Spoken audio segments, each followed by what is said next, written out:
अंजनगाव सुर्जी शहरातून एक धक्कादायक आणि थरारक बातमी समोर आली।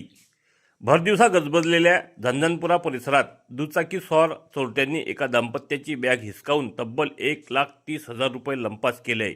ही घटना आज दुपारी सुमारे 4 वाजताच्या सुमारास घडली।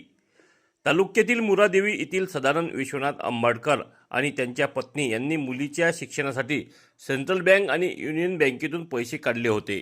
शहरात खरेदी आटपून ते आपल्या गावाकडे जात असताना पल्सर मोटरसायकलवर आलेल्या 2 अज्ञात तरुणांनी त्यांचा पाठलाग सुरू केला होता।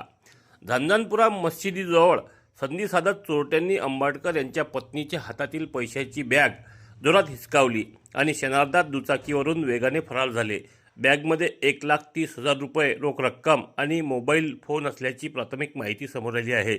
या घटनेमुळे परिसरात एकच खळबळ उडाली असून नागरिकांमध्ये भीतीचे वातावरण निर्माण झाले आहे।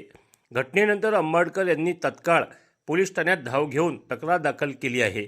पोलिसांकडून परिसरातील सीसीटीव्ही फुटेज तपासले जात असून संशयित आरोपी हे फुटेजमध्ये कैद झाले आहेत।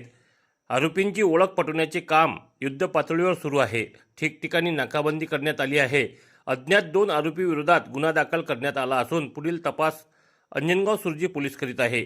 अधिक माहितीसाठी आमच्या चॅनलला सबस्क्राईब करा, व्हिडिओ लाईक करा आणि शेअर करा।